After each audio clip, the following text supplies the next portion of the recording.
Hello बच्चों, welcome back. तो last video में हमने वेक्टर प्रोडक्ट के की पूरी थियोरी देखी है ना।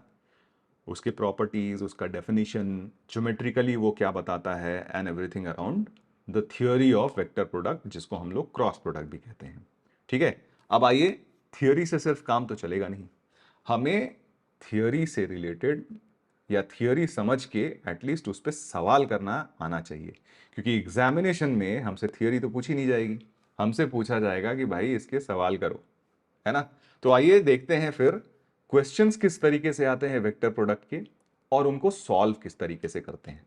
ठीक है, तो चलिए पहला क्वेश्चन लेते हैं। फर्स्ट क्वेश्चन है आपके पास कि if A is any vector, A is any vector, ठीक है, अगर मान लीजिए ए कोई वेक्टर है, देन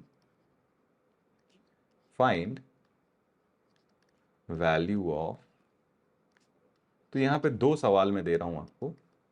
पहला सवाल है mod of A cross I square plus mod of A cross J square and plus mod of A cross के स्क्वेयर। इसकी वैल्यू क्या होगी?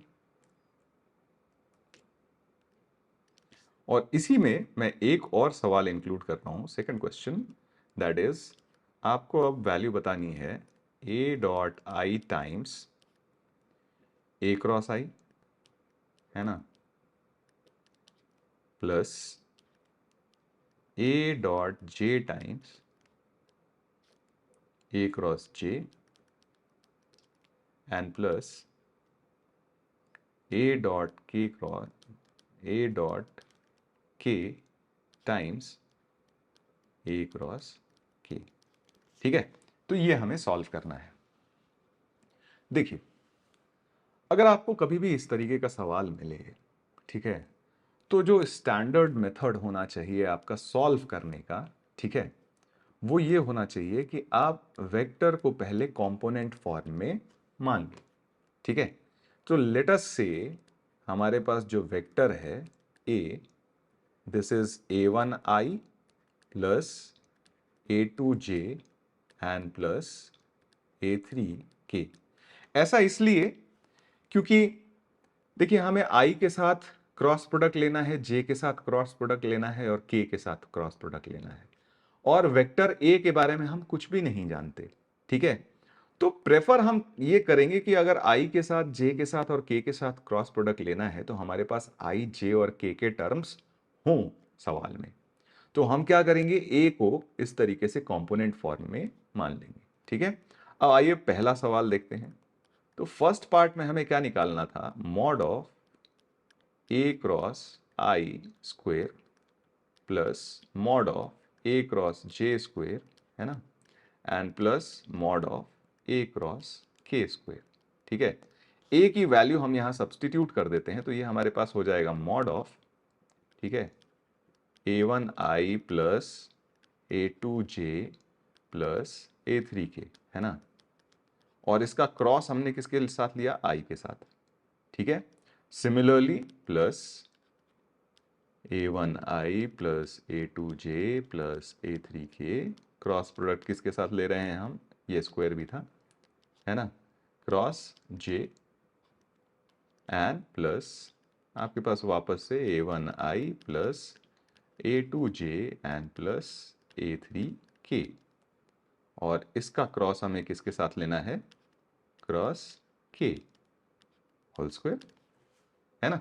अब देखिए ध्यान से, i क्रॉस i हो गया 0।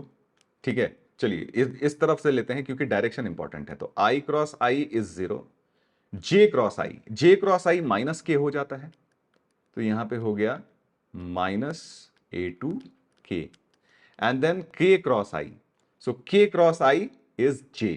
ठीक है, तो ये बन जाएगा प्लस a3j, है ना, सिमिलरली प्लस यहां पे देखिए i cross j is k, तो ये बन जाएगा a1k, then j cross j is 0, k cross j is minus i, तो यहां पे बन गया माइनस a3i। ठीक है, प्लस यहां से देखिए i cross k is minus j, तो ये बन गया -a1j। Then j cross k is i, so ये बन गया +a2i, and then k cross k is 0। ठीक है, तो ये इसका स्क्वायर, इसका स्क्वायर, इसका स्क्वायर, और कंपोनेंट के फॉर्म में अगर वेक्टर है आपके पास तो उसका स्क्वायर क्या हो जाता है, मैग्नीट्यूड का square, sum of squares of components. तो यहाँ पे ये हो गया आपके पास a2 square plus a3 square, है ना। यहाँ पे आपके पास आ जाएगा +a1 square and +a3 square, और यहाँ पे आपके पास आ गया +a1 square and +a2 square. तो हमने देखा तो ये बन जाएगा twice of a1 square plus a2 square and +a3 square, which is nothing but twice of mod of a का स्क्वायर। ठीक है, तो ये हो गया हमारा पहले सवाल का आंसर। अब दूसरा सवाल हमें दिया हुआ है a dot I times a cross I. तो देखिए a क्रॉस आई हम लोग ऑलरेडी निकाल चुके हैं। ठीक है, a cross i is this value, और उसके साथ हम a डॉट आई लेते हैं। तो a का i के साथ अगर डॉट प्रोडक्ट लीजिएगा तो ये a1 हो जाएगा। सिमिलरली a का j के साथ डॉट प्रोडक्ट लीजिएगा तो a2 हो जाएगा, और a का k के साथ डॉट प्रोडक्ट लीजिएगा तो a3 हो जाएगा।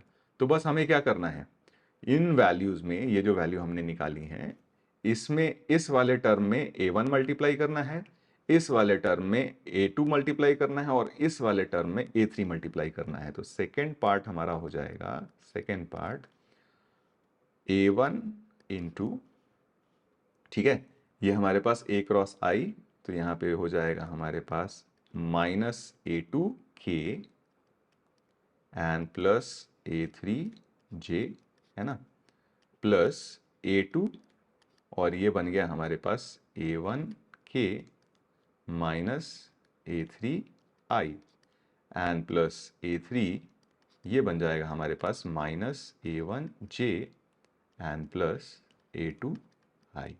ठीक है, ये वैल्यू आ गई। तो देखिए सिंप्लीफाई करते हैं, i वाले कंपोनेंट सारे एक साथ ले लेते हैं। i कहाँ कहाँ पे है, तो देखिए यहाँ पे है a1 -a1 a3, और यहाँ पे i का कंपोनेंट आएगा आपके पास, तो ये क्या आ जाएगा, सॉरी a1 नहीं है, ये a2 है, -a2 a3, और यहाँ पे i का कंपोनेंट है +a2 a3। तो आपको ये आंसर बनता हुआ साफ साफ दिख रहा होगा कि हमारा फाइनल आंसर क्या होगा। j का कंपोनेंट देखिए, तो j का कंपोनेंट है यहाँ पे a1 a3, और यहाँ पे देखिए j का कंपोनेंट है -a1 a3, तो -a1 a3।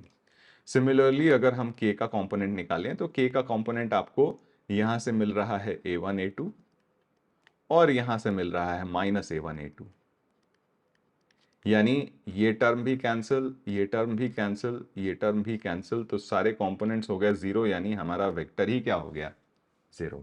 So this will be the answer to both the questions. ठीक है, चलिए अगला सवाल देखते हैं, क्वेश्चन नंबर 2। सवाल ये है, आपको निकालना है perpendicular distance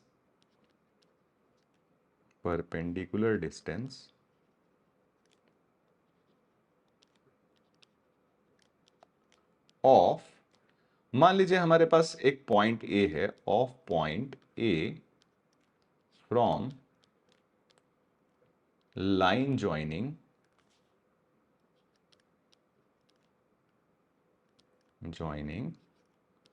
points B and C.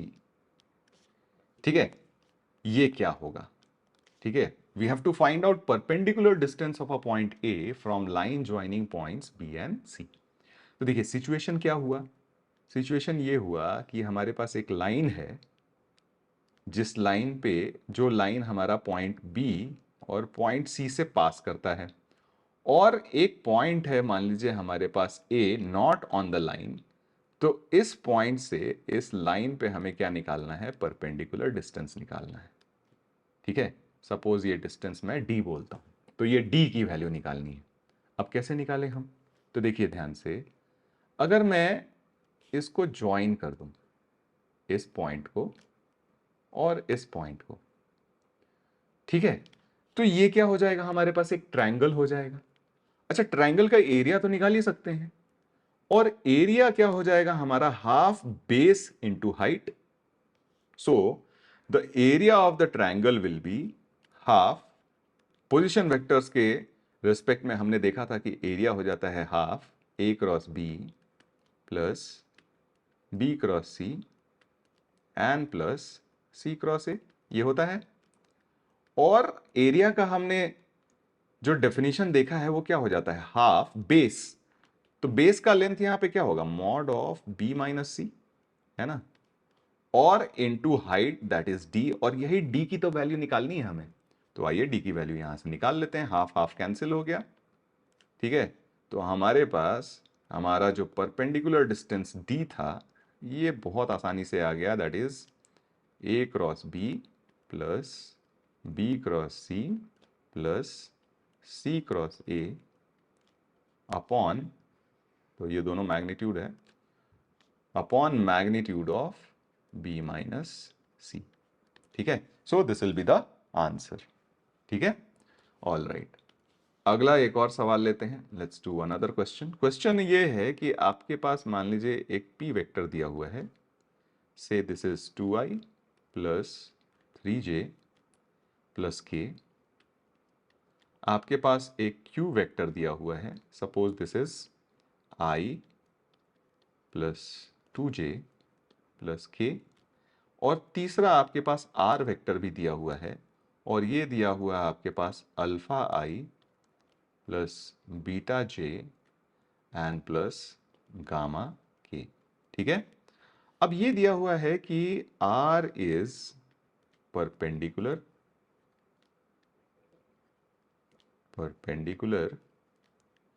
To P plus Q and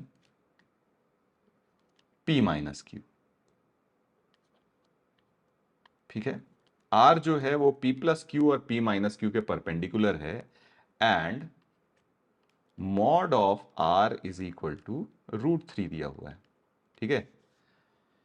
तो हमें निकालना है then value of mod alpha plus mod beta plus mod gamma की वैल्यू। तो ये जेई का पूछा ही हुआ सवाल है, इनफैक्ट ये जेई 21 जेई मेंस 2021 में आया हुआ सवाल है, ठीक है।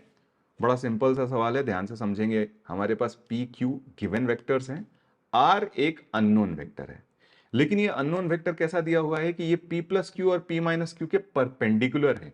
तो देखिए ऐसा कौन सा वेक्टर होता है जो दो गिवन वेक्टर्स के परपेंडिकुलर हो। तो याद करिए, अगर a और b गिवन वेक्टर्स हैं हमारे, तो a cross b is always perpendicular to both a and b, है ना।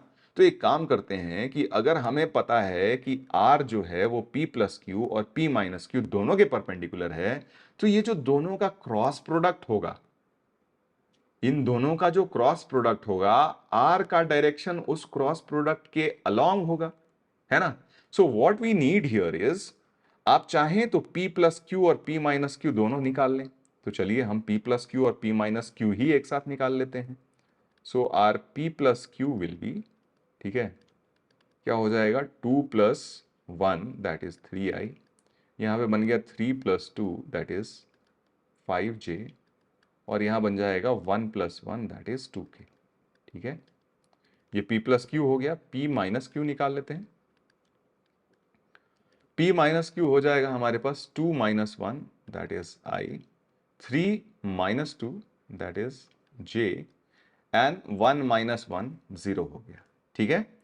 तो r जो हो जाएगा, r will be of the form lambda times, ठीक है, lambda times p plus Q, है ना, क्रॉस p माइनस क्यू, है ना, ये वैल्यू हो जाएगी। क्लियर। अब ये देखिए ध्यान से, हमने p प्लस क्यू और p माइनस क्यू ऑलरेडी निकाल रखे हैं, तो कंपोनेंट फॉर्म में हमने वेक्टर प्रोडक्ट निकालना सीखा था। तो ये हो जाएगा i j k, और इसके कंपोनेंट्स लिख देते हैं हम यहाँ पे 3 5 2, और यहाँ पे हमारे पास 1 1 n0, ठीक है। तो ये जो वैल्यू बन गई हमारी लैम्डा टाइम्स, ठीक है, i का कंपोनेंट क्या आ जाएगा, i का कंपोनेंट हो जाएगा 5 इंटू 0 माइनस 2 इंटू 1, तो ये हो गया -2, सो यहाँ पे बन गया -2i। माइनस j का कंपोनेंट या कोएफिशिएंट हो जाएगा 3 इंटू 0 माइनस 1 इंटू 2, तो यहाँ पे -2j, तो यानी +2j हो गया। और k का कोएफिशिएंट हो जाएगा 3 इंटू 1 माइनस 5 इंटू 1, तो ये हो जाएगा -5k, सॉरी -2k, ठीक है। आप चाहें तो 2 को बाहर निकाल सकते हैं, है ना। तो 2 को हमने बाहर निकाल लिया, तो ये बन गया 2 लैम्डा। 2 लैम्डा को आप चाहें तो एक सिंगल कांस्टेंट की तरह ट्रीट कर लीजिए। तो एक काम करते हैं ना, 2 को इधर बाहर निकाल लेते हैं और 2 लैम्डा को एक सिंगल कांस्टेंट k की तरह ट्रीट कर लेते हैं। तो ये k times minus i plus J N minus के आ गया, है ना। ये r वेक्टर आ गया। अच्छा, मैग्नीट्यूड ऑफ r क्या हो जाएगा, मैग्नीट्यूड ऑफ r हो जाएगा magnitude of mod of k, और magnitude of this minus i plus j minus k, तो ये root over 1 square plus 1 square plus 1 square, यानी ये √3 हो गया। और ये वैल्यू हमें दी हुई थी क्वेश्चन में √3, यानी आपके पास k की वैल्यू आ गई 1, ठीक है। k की वैल्यू क्या आ गई 1, तो यानी यहां से कहने का मतलब ये हो गया, आप चाहें तो k की वैल्यू +-1 लिख सकते हैं। सो यहाँ पे r की जो वैल्यू हो गई वो आ जाएगी -i plus j minus k. तो यानी अल्फा की वैल्यू हमारे पास कंपेयर करेंगे r का, r वेक्टर हमें alpha i plus beta J plus gamma के दिया हुआ था, तो अल्फा की वैल्यू हो गई 1 -1, बीटा की वैल्यू हो गई 1 एंड गामा की वैल्यू हो गई भी ये भी -1। तो हमें निकालना था mod of alpha plus mod of beta and plus mod of gamma, तो ये वैल्यू कितनी हो जाएगी 3, and this will be our answer, ठीक है। चलिए अगला एक और सवाल लेते हैं। क्वेश्चन है इस बार हमारे पास, सो let us say we have a एक वेक्टर दिया हुआ है, let us say a is given as i plus 2j minus k, then b is given as I minus j and c is given as I minus j minus k. b three given vectors, ठीक है, 3 मान लीजिए ये given vectors हैं। If r is a vector such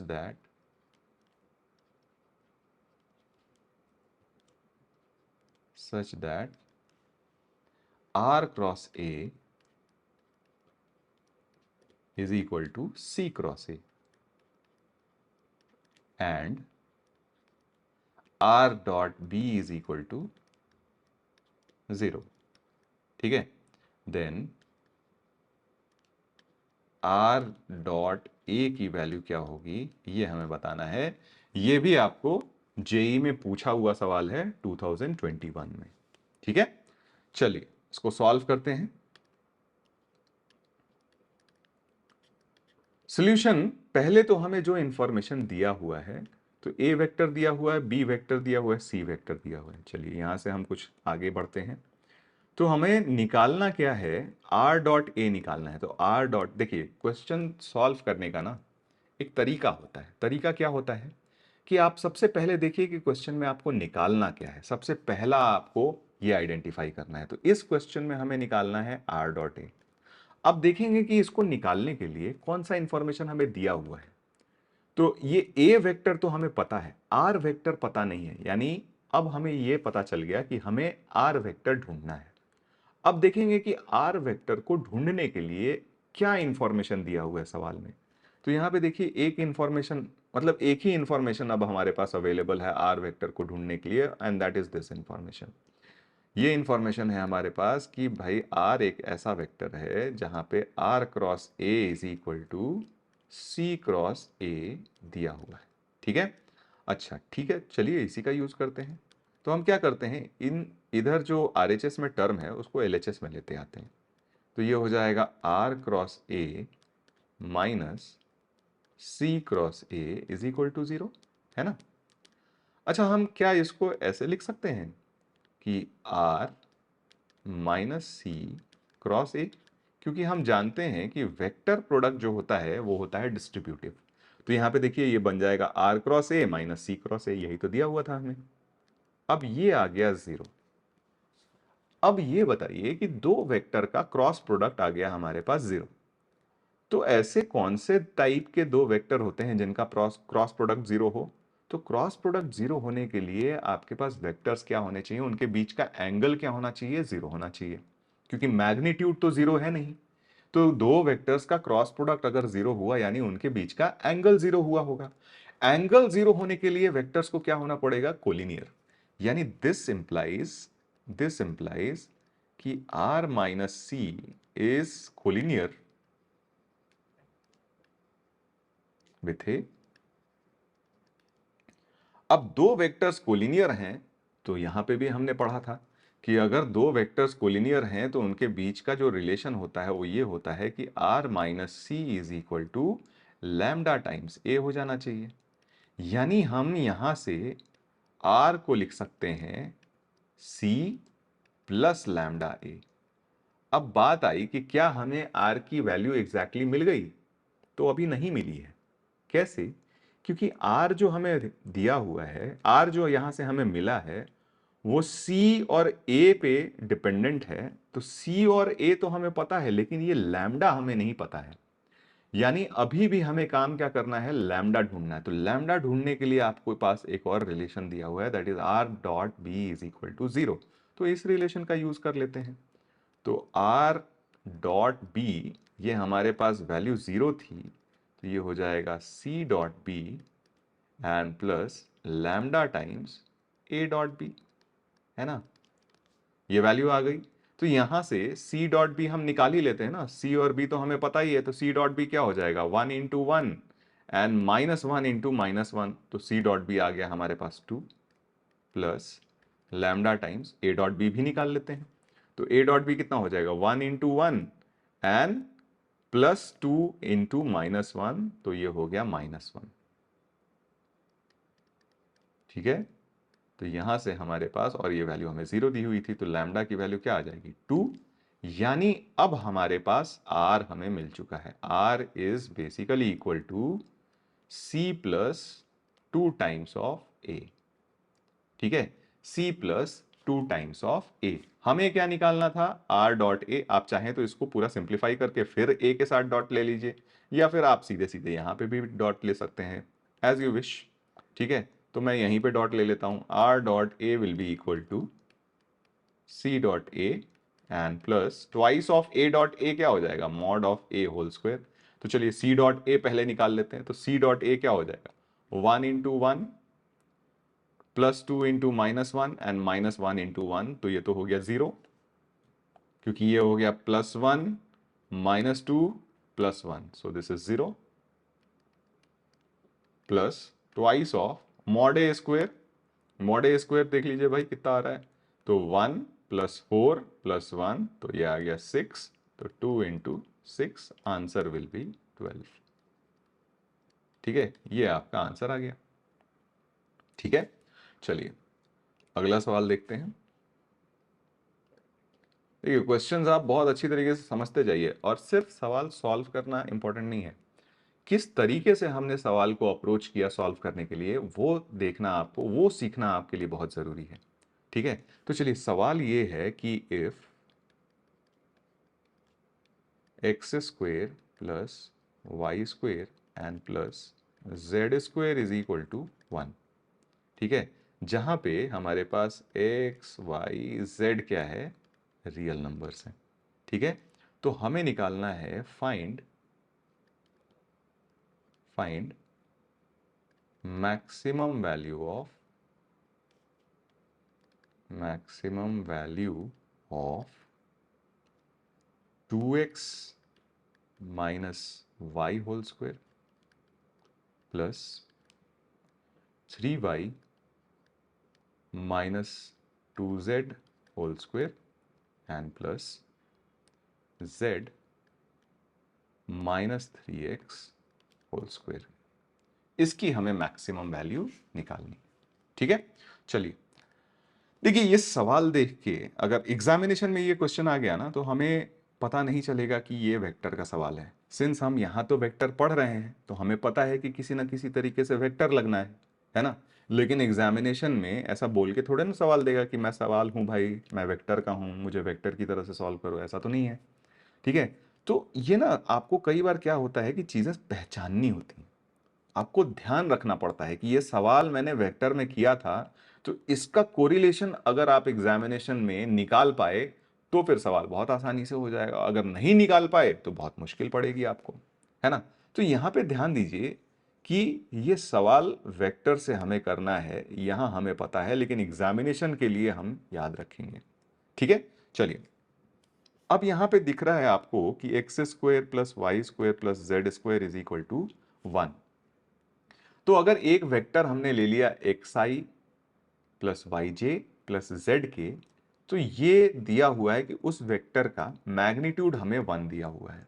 ठीक है, तो आइए सॉल्व करते हैं इसको। पहले सॉल्यूशन करने के लिए एक वेक्टर हम मान लेते हैं, लेट अस से आर, और ये आर वेक्टर हमने मान लिया x i plus y j and plus z k. ठीक है, गिवन है हमारे पास क्या कि mod r is equal to 1। ठीक है, अब यहां पे 2x माइनस वाई टाइप का टर्म दिख रहा है। तो याद करिए क्रॉस प्रोडक्ट में हम जो जब निकालते थे ना, cross product of two vectors in component form, तो हमारे पास कुछ ऐसा टर्म आता था, आई का कंपोनेंट समथिंग माइनस समथिंग के फॉर्म में करके आता था, है ना। तो एक बार अभी हम डिसाइड नहीं कर पा रहे हैं कि दूसरा वेक्टर हम कौन सा लें सच दैट ये टर्म बन जाए। तो एक काम करते हैं, हम पहले वो क्रॉस प्रोडक्ट वाला ना डिटर्मिनेंट लिख लेते हैं। तो आई जे के, यहां पे हमारे पास हो गया एक्स वाई जेड। अब देखिए टर्म क्या बनाना है हमें, 2x माइनस वाई का टर्म बनाना है। ठीक है, तो x और y किसके किसके कोएफिशिएंट आएंगे, k के कोएफिशिएंट में आएंगे कि x into something minus this into something. तो यहां पे 2x चाहिए था तो 2 यहां पे आ गया, माइनस वाई चाहिए था, ठीक है, तो यहां पे 1 आ गया। तो देखिए k का कोएफिशिएंट बनेगा 2x माइनस वाई। ठीक है, फिर देखिए आपके पास एक टर्म आ रहा है 3y माइनस 2z। तो y और z किसके कोएफिशिएंट बनेंगे, i के। तो i के कोएफिशिएंट में आपको चाहिए था 3y, तो y इंटू यहां पे क्या रहा होगा 3, और देखिए माइनस 2z बन जाएगा। अब अगर आपने ये वेक्टर सही लिखा है, ठीक है, तो आपका z का कंपोनेंट, मतलब ये जो कंपोनेंट आना चाहिए, ये वाला टर्म जो आना चाहिए, यानी j का कंपोनेंट जो आना चाहिए वो सही आना चाहिए। तो देखिए j का कंपोनेंट सही आया कि नहीं। तो j का कंपोनेंट था, माइनस j का कंपोनेंट था 3x माइनस z। तो j का कंपोनेंट क्या हो जाएगा, z माइनस 3x। बिल्कुल सही है, यानी हमने दूसरा वेक्टर जो लिया लेट अस से a, ठीक है, a वेक्टर हमने लिया i plus 2j N plus 3k।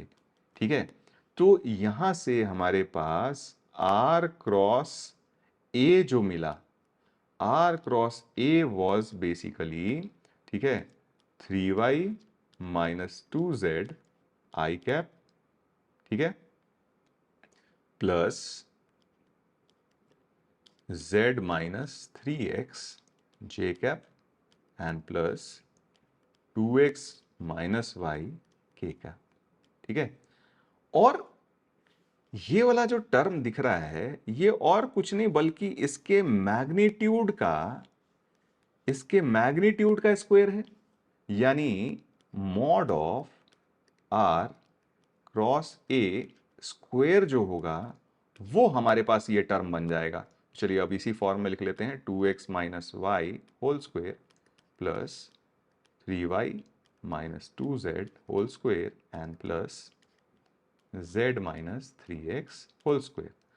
अच्छा, mod of r cross a whole square क्या होता है, mod of r square, mod of a square और sine square theta. Mod of r तो हमें दिया हुआ है 1, ठीक है, तो ये हो गया हमारे पास ये वैल्यू हो गई हमारे पास 1। मॉड ऑफ ए स्क्वायर कितना हो जाएगा भाई? तो 1 square plus 2 square that is 4 and plus 3 square that is 9, तो ये हो गया 14, है ना, साइन स्क्वायर थीटा। अब हमें निकालनी थी इसकी मैक्सिमम वैल्यू, तो मैक्सिमम वैल्यू कब आएगी? जब साइन स्क्वायर थीटा की मैक्सिमम वैल्यू हो जाए, और साइन स्क्वायर थीटा की मैक्सिमम वैल्यू क्या होगी? 1। So therefore we can say that maximum value of, यहां पे हमारे पास 2x minus Y whole squared plus 3y minus 2z whole squared and plus z minus 3x whole squared, इसकी जो maximum value होगी that will be 14, और यही हमारा आंसर हो जाएगा, है ना।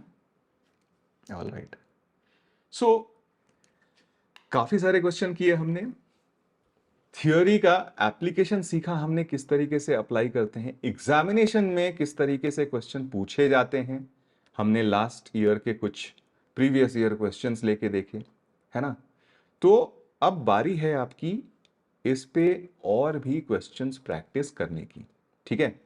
तो अगर अभी तक आपने टेलीग्राम चैनल नहीं ज्वाइन किया है मेरा, तो आप टेलीग्राम चैनल पे ज्वाइन कर लीजिए। वहाँ पे मैंने एक वेक्टर की बहुत ही अच्छी सीक्वेंशियल सी शीट दे रखी है, और आप उस शीट से क्वेश्चंस प्रैक्टिस कर सकते हो, ठीक है।